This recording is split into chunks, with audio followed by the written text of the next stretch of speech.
결국 아이들이 어떤 그 문장이나 글을 접할 때 이 텍스트에서 문맥을 찾아내고 이 콘텍스트에서 인사이트를 얻는, 그러니까 문맥에서 이 통찰을 얻는. 그래서 문해력 교육은 이제 문해력에 대한 것은 어떤 정보를 접하는 데 있어서 이제 본인이 가지고 있는 태도라고 생각을 하는데, 쇼츠도 그런 것 같습니다. 그 쇼츠만 보면서 문해력을 키울 수는 없겠죠. 네. 다만 이 쇼츠에서 나오는 정보를 본인이 어떻게 받아들이냐에 따라서 갈림길이 생길 수는 있을 것 같아요. 바나나 우유를 놓고 아이들에게 이 바나나 우유에 한번 광고 카피를 만들어 볼까라는 주제를 던졌죠. 네. 이거를 들고 막 관찰을 하다가 그 관찰을 하는 데 있어서 이 특징을 잡아내는데 가장 중요한 부분들은 그 안에 있는 어떤 텍스트들이 있는지를 먼저 좀 살펴봐야 되는 거고, 아이들이 그 텍스트들을 살펴보다가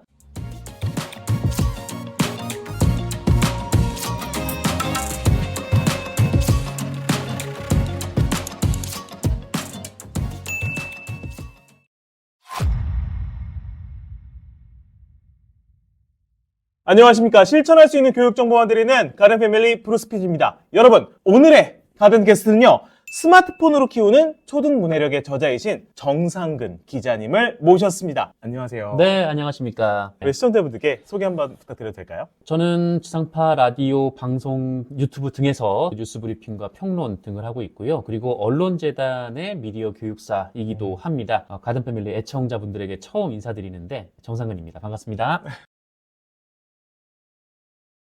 글을 다루는 네. 기자님이신데, 기자님이 보시기에 문해력 저하의 진짜 원인은 이거다, 뭐 이런 쪽으로 한번 말씀 부탁드려도 될까요? 이 문해력이라는 게 글자 그대로 글을 읽고 이해하는 능력인데, 요즘 아이들이 문해력이 떨어진다라는 뉴스 보도가 굉장히 좀 많이 나오죠. 예. 이를테면은 이제 영명 모집인데 왜 아무도 모집하지 않을 어. 거 채용 공고를 냈냐.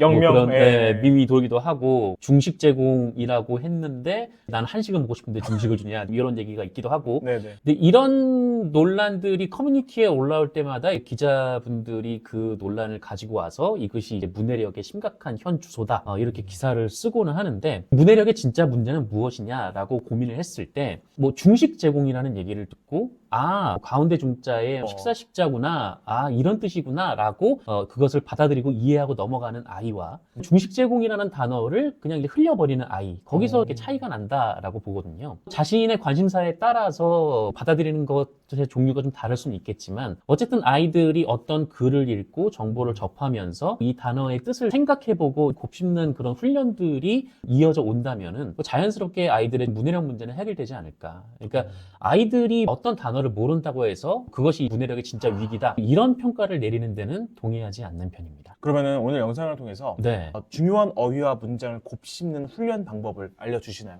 맞습니다. 결국은 이제 문해력의 문제는 아이들이 접하는 정보를 대하는 태도와 네네. 관련이 있다라고 생각을 하고, 이 태도를 교육하는 데 있어서 책이 굉장히 중요하고 훌륭한 도구이지만 스마트폰도 일종의 하나의 교구가 될 수 있다라는 것이 저의 생각이에요. 이런 것들을 활용해서 아이들의 문해력을 신장시킬 수 있는, 아이들이 정보를 접하는 태도를 네네. 한번 생각해 볼 수 있도록 하는, 바꿔볼 수 있도록 하는 그런 계기를 마련해 보고 싶어서. 광고가 네. 최고의 문해력 교재라고 말씀을 해주셨어요. 네. 기자들이 기사를 쓸 때 가장 어려워하고 힘들어하는 작업이 뭐냐면, 기사를 쓰고 나서 이거를 줄이는 작업이에요. 그러니까 신문 같은 경우에는 엄청 길게 쓸 수는 없는 네네네. 거죠. 정해진 그만큼. 매수가 있는 거고, 방송 뉴스 같은 경우에도 1분 30초라는 정해진 포맷이 있으니까 네. 그 안에 내가 취득한 정보를 대중들에게 가장 효과적으로 전달해야 하는 작업을 꼭 해야 되거든요. 예. 요새는 인터넷 시대이기 때문에 길이는 이렇게 크게 네. 관련이 없다라고는 하지만, 읽는 분들의 가독성을 생각해야 되기 때문에 이 길이를 줄이는데 굉장히 큰 에너지를 소비를 하고 기자들이 가장 어려워하는 부분이에요. 그런데 이 기사를 줄인다고 해서 주제를 줄여버리면 그거는 안 되는 거잖아요. 그래서 이 기사의 길이를 줄일 때 가장 효과적으로 사용할 수 있는 것들이 여러 가지 어휘를 사용하는. 그러니까 네네. 예를 들어 보면은 정치인들이 아침에 모여서 밥을 먹었다, 요거를 그냥 조찬회동 이라고 표현을 하거나, 네. 모든 당원들이 모여서 어떤 결정을 하는 회의를 열었다라는 걸 전당대회라거나 이렇게 줄여서 예. 얘기를 하거든요. 이제 그렇기 때문에 기사를 줄이는 데 있어서 어휘력이 좀 다양하게 늘어날 수 있고, 또 조어 능력도 굉장히 올라갈 수가 있게 되는 거죠. 그리고 이 정도가 되면 기사가 아니더라도 어떤 정보를 다른 사람에게 효과적으로 전달할 수 있도록 줄이는 연습이 충분히 되면은 본인이 글을 자유자재로 다룰 수 있는 그런 상황까지 갈 수 있게 된다, 이런 이렇게 생각이 됩니다. 그래서 학생들 같은 경우에도 이런 연습들을 하면은 어떤 주제의 글이 나와도 겁을 먹지 않고 대할 수 있게 되겠죠. 그런 의미에서 이 짧은 메시지로 효과적으로 다른 사람에게 전달하는 것, 이것의 가장 유용한 도구는 광고가 아닐까라는 생각이 들어서 광고 카피요. 네. 지금 아이들을 같이 공부하는 데 있어서 이 광고 카피를 좀 활용을 해봤던 거고요. 광고 같은 경우에는 단계를 좀 여러 가지 거쳐야 되죠. 일단 첫 번째는 그 제품의 특징을 정확하게 파악해야 하는 거, 그리고 이 제품의 특징을 문장으로 만들어내야 하는 것, 네네. 그리고 이 문장을 그 여러 가지 어휘를 활용해서 효과적으로 압축해야 되는 것, 이 단계를 거쳐야 되기 때문에 광고이기 때문에 문장 자체가 길 필요가 없으니까 아이들에게 부담이 없으면서도 아이들의 문해력을 좀 높일 수 있는 좀 효과적인 도구로, 또 재밌는 도구로 뭐 사용할 수 있는 거 아닌가, 좀 그런 생각이 듭니다. 아이가 있으시다고 하셨는데 광고 카피를 이용해서 이런 식으로 게임을 해본다 아니면 뭐 연습을 해본다 그런 게 있으시면 실질적으로 말씀 드려도 될까요? 아이들과 수업을 하면서 아이들이 가장 친숙하게 다가갈 수 있는 제품들을 활용을 해봤어요. 그러니까 실제로 광고 카피를 만들어 보자라고 해서 바나나 우유를 놓고 아이들에게 이 바나나 우유에 한번 광고 카피를 만들어 볼까라는 주제를 던졌죠. 네. 그런데 아이들이 광고 카피를 뽑아보라고 시켜보니까 굉장히 또 열심히 참여를 하더라고요. 그러니까 바나나 우유 하나 네, 넣고요. 이거를 들고 막 관찰을 하다가 그 관찰을 하는 데 있어서 이 특징을 잡아내는데 가장 중요한 부분들은 그 안에 있는 어떤 텍스트들이 있는지를 먼저 좀 살펴봐야 되는 거고, 아이들이 그 텍스트들을 살펴보다가 각자가 생각하는 그 특성을 찾아낸 거죠. 그러니까 네. 어떤 아이는 바나나 우유에 뜬먹이라는 해시태그가 있는데 뜯어서 먹자. 왜냐면 네. 분리수거를 잘해야 되니까. 네. 또 그거를 보고 지구까지 챙기는 뭐 맛있는 바나나 우유라는 광고 카피를 뽑아낸다든지, 아니면 어떤 아이는 그 since 1974라는 텍스트가 있는데 그거를 보고 옛날 세대부터 함께한 바나나 우유 이런 식으로 광고 카피를 뽑는다든지, 그러니까 그 특징을 보고 캐치를 해서 문장으로 만들어내고 그것을 압축을 해서 써보는 그런 훈련을 해봤는데 생각보다 아이들이 재밌어하고 또 잘하더라고요. 또 이 수업이 끝나고 요새 이제 AI 있잖아요. 네네네. 그래서 아이들의 카피를 그림으로 뽑아내는 AI에 넣고 해봐라. 해봐줘라고 하면 그 아이들의 나오잖아요. 텍스트를 보고 AI가 만들어내잖아요. 그래서 네네. 거기에 이제 바나나 우유만 이제 합성을 해서 아이들에게 전해주니까 또 굉장히 또 재밌어하고. 그러니까 아이들이 이런 광고 카피를 서로 비교해 보면서 또 어떤 광고 카피가 뽑아져 있으면은 지금 이 카피가 10자인데 우리가 뽑아낸 특징을 바탕으로 9자로 한번 줄여볼까 하면서 돌아가면서 아이들이 한 자씩 한 자씩 줄여보는 그런 게임을 할 수도 있는 거고요. 이게 본인이 찾아낸 특징을 바탕으로 이것을 표현할 수 있는 아주 짧은 단어를 생각했을 때 그 쾌감, 네, 이런 것도 느낄 수가 있고.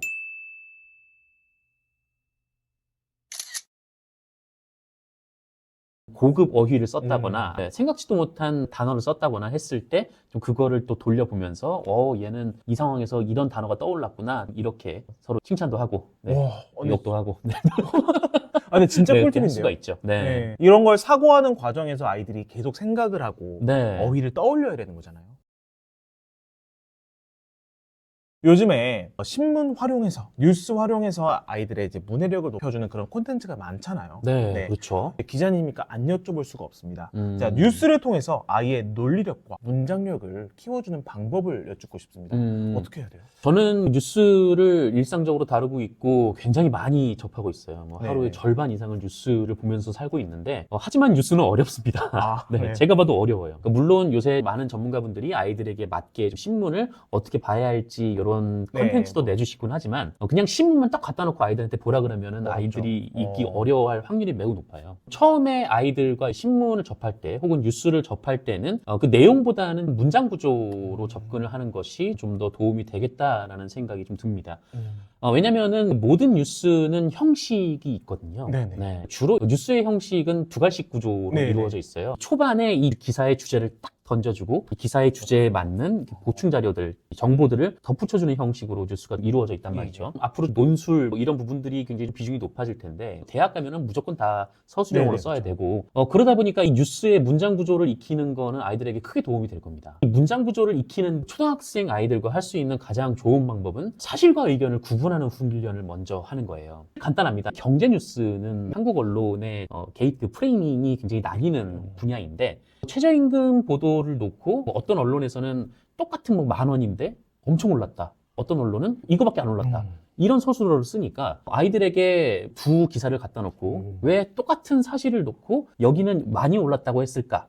여기는 요거밖에 안 올랐다 했을까 이렇게 물어보고, 그러면 많이 올랐다고 주장을 하는 이 기사의 근거는 무엇일까 하면은 그 사실관계를 아이들이 보면서 이거 때문에 많이 올랐다고 했나 봐. 네, 이렇게 얘기를 나눠볼 수 있죠. 근데 이렇게 얘기를 나누면 이 기사의 논지가 어떻게 전개되는지를 좀 아이들이 알게 되니까 나중에 아이들이 본인의 생각을 가지고 자신의 글을 쓸 때 혹은 논설문을 쓸 때 자신의 논지 구조가 거기서 벗어나지 않게 잘 쓸 수 있는 하나의 계기가 될 것 같아요. 어떤 기사가 잘 쓰여진 기사고 어떤 기사가 잘 못 쓰여진 기사인가요? 개인별로 기준은 나뉠 수 있겠지만 좀 인터넷으로 뉴스가 많이 맞아요. 소비가 되면서 이 좋은 뉴스를 찾는 게 굉장히 어려워졌어요. 예, 특히나 검색을 해서 좋은 뉴스를 찾아보기는 굉장히 어렵습니다. 네. 그렇죠. 좋은 뉴스라고 한다면 아무래도 한 명의 기자가 써서 그냥 올린 기사보다는 여러 사람들이 같이 둘러보고 이 논리적 모순도 잡아내고 문장도 다듬은 그런 기사가 조금 더 좋은 기사가 되겠죠. 그 좋은 기사는 대체로 신문에 몰려 있습니다. 네. 신문이요. 네, 왜냐면은 아까도 말씀드렸지만 신문은 제한된 지면, 공간 안에 충분한 정보를 담아내야 되기 때문에 일반적인 인터넷 뉴스보다는 신문을 통해서 뉴스를 보시는 게 훨씬 더 도움이 되거든요. 하지만 신문을 잘 안 보잖아요. 요새는. 네, 문제는 인터넷으로 지면 기사를 볼 수는 있어요. 네, 포털에 보면은 지면 뉴스들이 따로 모아놓은 곳이 있거든요. 네네. 이 지면 뉴스를 통해서 보시면은 뭐 온라인으로 보는 뉴스지만 지면 뉴스랑 똑같은 기사가 나오니까 네. 더 좋은 뉴스를 만날 확률이 높죠. 예. 그리고 검색을 하실 때도 네이버 같은 경우에는 기사 옆에 지면 기사라고 표시가 되어 있는 것들이 있어요. 그래서 그런 것들 위주로 아이들에게 출력되어 보여주시고 보실 때 그런 기사들 위주로 보시면은 일반적으로 뭐 포털에서 뉴스를 검색해서 보시는 것보다는 그래도 비교적 좋은 품질의 기사를 만날 가능성이 더 높습니다.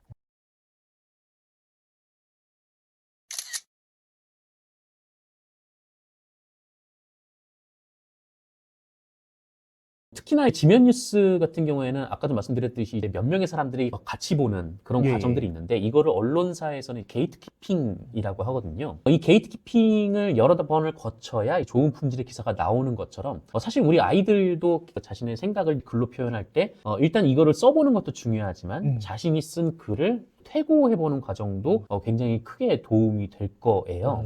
네, 왜냐면은 아까도 말씀드렸지만 요거를 줄이는 과정 이런 게 있어서 좀 더 적절한 단어를 사용할 수도 있고 또 그렇게 하다 보면은 어휘 능력이 늘 수도 있고 조어 능력이 올라갈 수도 있는데 그래서 이제 아이들에게도 뉴스를 한번 작성을 해보자라는 실습을 하면서 아이들에게 또 강조를 했던 것이 이 뉴스에 대한 일종의 퇴고 그러니까 게이트키핑 과정을 설명을 해준 거죠. 이 게이트키핑을 하는 데 있어서 언론사 같은 경우에는 두 단계가 있거든요. 첫 번째는 내가 쓴 기사의 정보가 정확한가를 검증하는 단계가 있고 그리고 또 하나는 내가 쓴 기사가 문장 구조가 잘 맞는가 그러니까 오탈자가 없는가 이런 내용에 대한 게이트키핑과 글 텍스트에 대한 문장에 대한 게이트키핑 과정이 있는데 이 두 가지를 아이들과 함께 얘기를 해보면서 질문을 던지시면 좋을 것 같아요. 저 같은 경우에는 아이들과 수업을 하면서 아이들이 쉽게 접할 수 있는 주제 아파트 분리수거장에서 분리수거가 잘 돼 있는지 너희들이 직접 보고 너희들이 본 정보를 바탕으로 기사를 써볼래? 근데 그렇게 얘기를 하면은 굉장히 뜬구름 잡는 것 같고 좀 어려워하니까 만약에 너희들이 분리수거장이 깨끗했다라고 한다면 어떻게 기사를 시작하고 분리수거장이 더러웠다고 한다면 어떻게 기사를 시작하면 좋아 이렇게 예시도 제공해주고요. 그렇게 해서 아이들이 쭉 써왔을 때 물어본 거죠. 만약에 분리수거장을 더럽다라고 이제 판단을 해서 기사를 써왔는데 그렇다면 깨끗하다라고 생각해 볼 수 있는 다른 판단의 여지는 없었니? 이렇게 한번 그 내용에 대한 점검도 한번 해보고 또 문장에 대한 점검은 아이들이 써온 글이 당연히 아이들은 비문이 될 수도 있고 아니면 오탈자가 있을 수도 있으니까 그거에 대해서도 한번 체크를 해주는 그런 두 가지 방식으로 좀 게이트키핑을 집에서 한번 같이 아이들과 해보는 그런 과정도 좋을 것 같습니다. 기자님, 요즘에 영상을 아이들이 많이 보는 건 막을 수 없는 현실이고요. 네, 그렇죠. 쇼츠 정말 많이 본단 말이에요. 네. 이제 이런 와중에 네. 어떻게 하면 이 스마트폰 세대에서도 아이들이 최대한 문해력을 가져갈 수 있을까요? 진짜 아이들이 쇼츠를 많이 보긴 하더라고요. 네. 아까도 시작부터 말씀드렸지만 이제 문해력에 대한 것은 어떤 정보를 접하는 데 있어서 이제 본인이 가지고 있는 태도라고 생각을 하는데 쇼츠도 그런 것 같습니다. 쇼츠만 보면서 문해력을 키울 수는 없겠죠. 네. 다만 이 쇼츠에서 나오는 정보를 본인이 어떻게 받아들이냐에 따라서 갈림길이 생길 수는 있을 것 같아요. 그러니까 아주 짧은 쇼츠를 보면서 거기에 나오는 문장을 좀 곱씹고 되짚어 보는 아이와 책을 읽더라도 그 책의 내용이 잘 안 들어오는 상태에서 그냥 페이지만 넘겼던 아이 중에 어떤 아이가 더 문해력에 도움이 되는 태도를 가지고 있는가 라는 점을 생각하면은 아무래도 좀 전자일 가능성이 높겠죠. 예, 예. 저는 이제 역사학과를 나왔는데 예. 교수님들이 나와서 이제 앞에서 강의 수업을 하실 때는 되게 재미없었는데 그러니까 이분들이 나오면서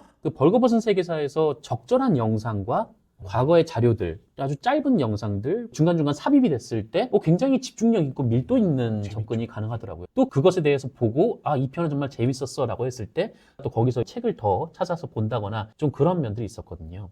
그래서 쇼츠는 어쨌든 아이들이 굉장히 일상적으로 접하고 있지만 부모님들은 걱정이 많죠. 하지만 아이들은 점점 더 쇼츠에 익숙해질 수밖에 맞아요. 없는 그런 상황입니다. 그렇다면 그 아이들이 이 스마트폰을 접했을 때, 그 쇼츠를 봤을 때 어떤 컨텐츠를 접하는 데 있어서 아이에게 비판적 사고라는 것이 어떤 것인지를 알려주고 아이들이 그 이후에 쇼츠를 접했을 때에 그런 차이점들을 좀 만들어 보고 싶어서 그러니까 쇼츠만 보고 문해력이 올라갈 수는 없다.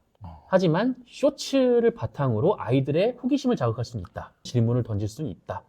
그렇게 해서 아이들이 점점 더 롱폼으로 나아갈 수 있는 그런 힘을 길러볼 수도 있다라고 생각을 합니다. 야, 정말 감사합니다. 네. 저도 오늘 한번 쇼츠 보게 하고 거기에 관련된 팔로업 질문들을 한번 해볼게요. 굳이 일부러 보게 하지 마세요.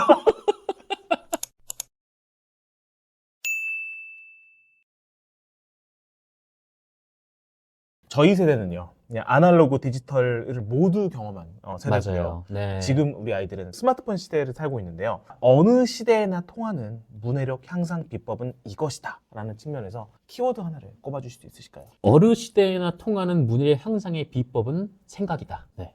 라는 말씀을 좀 드리고 싶어요. 그러니까 이제 아날로그부터 디지털 시대를 겪어왔지만 그 우리의 젊었던 시절에 PC가 집집마다 보급이 됐었어요. 오랜만에 듣네요, PC. 네, 퍼스널 컴퓨터. 네. PC. 기억하시겠지만 PC가 집집마다 생기고 나서 부모님들이 땅을 치고 그렇게들 후회를 하셨습니다. 와, 내가 몇백만 원짜리 게임기를 사줬구나.